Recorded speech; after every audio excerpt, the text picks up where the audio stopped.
In July of 2021, I was doing freelance photography for a regional travel magazine based in Missouri. They wanted a series on decaying Americana, forgotten towns, rusted signs, abandoned buildings. It was the kind of eerie, atmospheric work I loved doing. While most people went to Yellowstone or LA, I went into the empty spaces. My editor sent me coordinates for an old community center on the outskirts of a ghost town called Miller's Bluff, about 2 hours outside of St. Louis. I'd never heard of it, and that alone was a good sign. These places didn't show up on tourist maps. There was no listing online, just a short note that the building was once a rec center in the 70s, closed after a fire and left to rot. The road leading in was barely a road at all, more of a dirt path with overgrown weeds clawing at both sides. When I finally reached the site, I understood why it was never developed or torn down. The place was wedged between thick woods and the edge of a shallow quarry pit, sitting lopsided on its foundation like it had sunk in slowly over the decades. Half the roof had caved in, windows were shattered.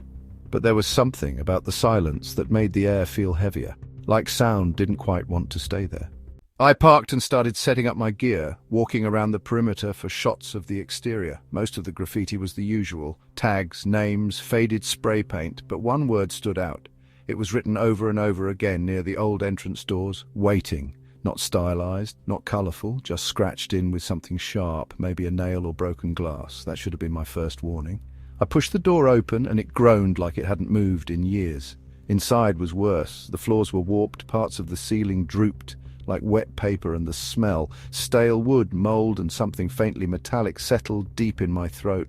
I moved carefully, taking shots of old bulletin boards, broken chairs, even a collapsed piano that sat on its side in what looked like a former game room. And then I found the pool. It wasn't large, more like one of those indoor training pools, probably used for kids' swim classes back in the day. The tiles were cracked and the water was long gone, replaced with dirt, leaves, and decaying junk. But something about it made me stop. The deeper end was stained darker than the rest, as if something had soaked into the concrete long ago. I snapped a few photos and moved on, but I couldn't shake the feeling that I was being watched, not from the doorway or windows, from below. I went to the upper floor, which was mostly collapsed and useless. As I stepped over some debris, I noticed an intact door almost completely hidden behind a stack of broken folding chairs. I cleared a path and turned the knob. It led to a narrow stairwell that went down, a basement, the kind that wasn't on any blueprint. There were no lights, just my flashlight and camera. I descended slowly, expecting the usual: boiler room, storage, maybe some records. Instead, I found hallways that were too clean. The walls here weren't rotting, the tiles weren't broken. And there was no dust, no cobwebs, no graffiti, like someone had been keeping it up. There were rooms, too, each with heavy metal doors and small square windows, like observation rooms. Some were padded, some were empty, and one had chains bolted to the floor. I told myself it was a therapy area, maybe a secure medical wing, but this wasn't a hospital. This was a community center. Then I heard the humming, very faint, almost melodic. It was coming from the end of the hallway. I couldn't see anyone, just darkness. I backed away, quickly but quietly, and turned to leave. That's when I saw the words, scratched into the wall near the stairwell. Paint peels last. It didn't make sense until I realized the implication. Everything upstairs was decayed, peeled, rotting, but not down here, which meant this was the newest part of the building, or the most recently used. I didn't run, but I didn't waste time. I made it to the stairwell and climbed back up. But when I reached the first floor, the layout had changed. The hallway that should have led to the entrance was gone, replaced by a wall with that same word etched into it again: waiting. I panicked. I turned back to go down, thinking maybe I missed something, but the stairs were gone. In their place was just a smooth, solid wall. I was trapped. My flashlight flickered and the humming returned. Closer this time. I pressed myself to the wall, trying to breathe quietly. Then, in the dim glow of my dying light, I saw someone standing just past the edge of the hall. Not facing me, just standing, pale, barefoot, wearing what looked like an old rec center uniform. They slowly turned their head, but there was no face, just smooth skin. The humming stopped. The lights cut out entirely. I don't remember what happened after that. I woke up in my car, parked on the edge of the quarry road, camera in the passenger seat. The photos were all corrupted except one. It was a photo of the pool, same angle I shot. But this time, there was someone standing in the deep end, head tilted, waiting.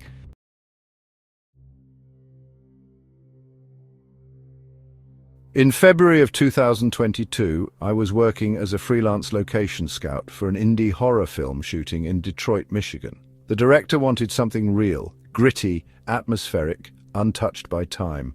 I spent 2 days driving around the outskirts of the city, checking out old warehouses, factories, and office buildings. On the 3rd day, I got a tip from a maintenance worker who said there was an abandoned corporate office complex about 20 minutes west of downtown. Said it had been shut down since the late 90s after a fire in the sublevels, but that the structure was still intact. No security, no fencing, just sitting there waiting. The building didn't look that unusual from the outside. Bland concrete, 4 stories tall, all the windows covered in grime or broken outright. I parked and walked around the side where a loading bay ramp led down to a partially open garage door. I ducked under and found myself in what had once been the building's lower parking level. Trash and debris were scattered everywhere, the air thick with dust and the faint smell of rusted metal. I turned on my flashlight and moved deeper in, taking photos and voice notes as I went. At first it was uneventful. Graffiti, old office chairs, a few rotted file cabinets, but then I found the elevator.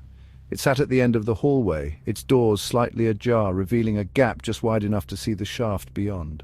The floor display above it was dead, but carved into the wall just above the button panel were the words "No Level B" in crude, shaky letters. That caught my attention. Every floor I'd seen on the blueprint ended at the basement level. There wasn't a level B, just ground, mezzanine and 1 underground storage level. I pried the doors open further and aimed my flashlight down. I could barely make out the elevator car, parked just below the visible floor. The access ladder was rusted, but mostly intact. I'd done riskier climbs for photos before, so I started down slowly. It was about a 10-foot drop. When I reached the top of the car, I could see a small access hatch open inside it, leading into the level below. The hatch looked newer than everything else. Less dust, less decay, like it had been opened recently. I dropped in. The hallway beyond was dark, completely. Even my flashlight didn't cut as far as it usually did. The air was colder, and I started getting static in my earpiece mic even though I wasn't connected to anything.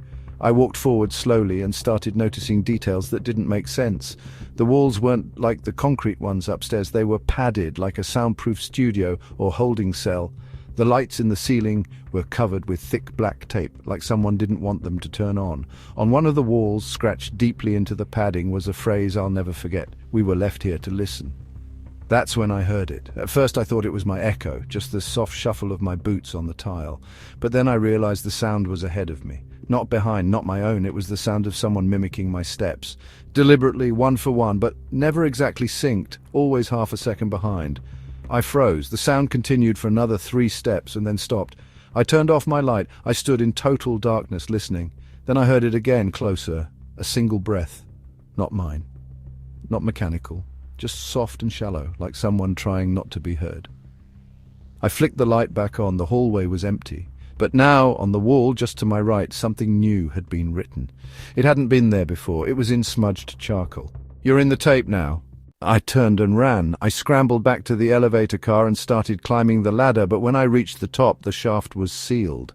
Not jammed, sealed. The doors were gone, replaced with a smooth wall of concrete like the building had never been built with an exit at all. I was stuck. I climbed back down into the car and tried my phone. No signal, not even a flicker, but the flashlight still worked. So I turned it on and headed back into the hallway, trying to find another way out. Eventually I found a metal door marked Archives B. It was slightly open, and behind it was a room filled with reel-to-reel tape machines. Dozens of them, all unplugged, all coated in dust, except one. That one was spinning. No power, no cords, just slowly turning with a faint ticking sound like a heartbeat. Next to it was a stack of labelled reels. Each one was named after a date. I picked up the one marked with the current day. It was warm. Then I saw the label on the machine currently playing. It had my name on it. I didn't wait. I grabbed the reel, ripped it from the spindle and threw it on the floor. The tape inside unspooled wildly like it was resisting. The sound that came out of the machine as it stopped wasn't mechanical. It was a voice, my voice, repeating one sentence. "I should never have come here." Then silence. When I looked back at the door, it was gone. In its place was another hallway, this one lined with framed photos. I approached cautiously and realized every photo was of me, in real locations I'd scouted. But in the background of each one, barely visible, was a figure, blurred, closer in each frame, until the last one, where it was standing right behind me. I still don't know how I got out. I woke up slumped beside my car, just outside the loading ramp. My camera was gone. My recorder, gone. But in the passenger seat was a single reel-to-reel tape, unlabeled, still warm.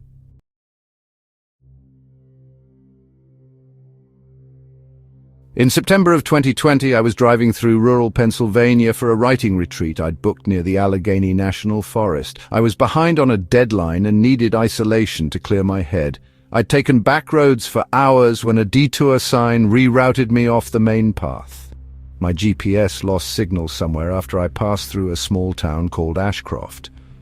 I drove another 10 miles through tree-lined roads until I saw a structure looming through the canopy. Tall, thin, and crooked like it had been pulled upward by something unseen. It was a bell tower.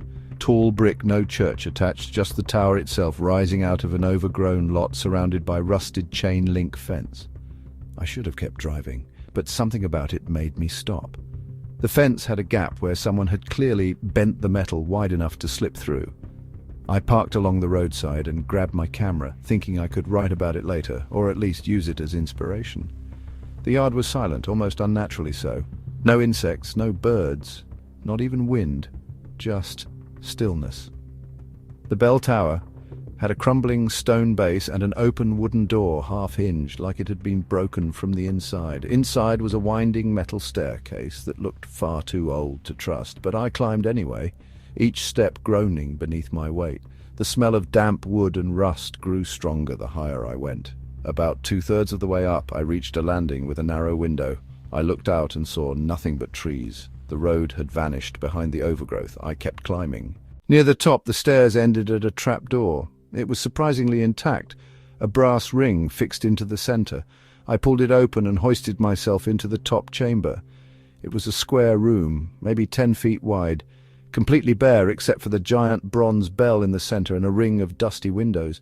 No ropes, no support beams, just the bell hanging from nothing, suspended mid-air. There were no signs of it being wired or connected to anything, just there. I walked slowly around it, taking pictures. As I passed the south-facing window, I noticed a smear on the glass, like a handprint, but it was on the outside, odd, considering the height. I leaned closer and realized there were more. Dozens, all on the outside of the windows, smudged, dirty, like someone or something had been trying to get in.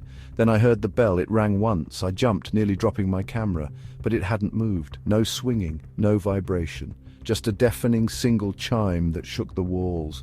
I turned to leave, but the trapdoor was gone. Just a flat, seamless wooden floor where it had been. I kicked it. Nothing. I tried every window. Locked. Unbreakable. I yelled. No echo. Then, from the center of the bell came a low sound. Not another ring, a voice, not quite words, just breath shaped into something like speech. It repeated over and over, low, slow, deliberate. I backed away, pressed myself to the wall. I don't know how long I stood there before I noticed the change. Outside the windows, the trees were shifting, but not like they were swaying in the wind, more like they were leaning in. The forest itself bending toward the tower, closer each time I blinked. The light dimmed as the branches scraped the glass. Something was coming. Then I noticed it wasn't just the trees that had changed. The bell was no longer hanging. It was on the floor now, lying on its side like it had been dropped. There was no sound, just silence, so thick it pulsed in my ears. I crossed the room to check it, but when I touched the metal it was freezing. I pulled my hand back, and that's when I saw the reflection in its surface. It wasn't me, it was someone else. Standing exactly where I was, doing exactly what I was doing, but with their face hidden in shadow.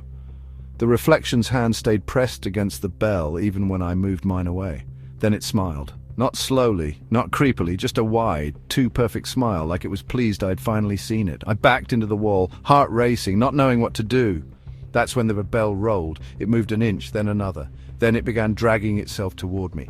I tried to scream, to break the windows, to do anything, but my body wouldn't respond. I stood frozen, watching as the bell tilted forward, opening downward like a maw. The voice inside returned, louder now, echoing all around me. It said my name twice. Then everything went black. When I opened my eyes, I was lying on the side of the road just outside Ashcroft. My car was parked neatly, engine cold, door shut. My camera was gone, my phone too, but in my lap was a single item, a cracked brass bell, small, handheld. Inside, scratched in crude lines, were 5 words, "Ring only when it's time." I've never rung it, but some nights I hear that same single chime echoing in the distance, getting closer.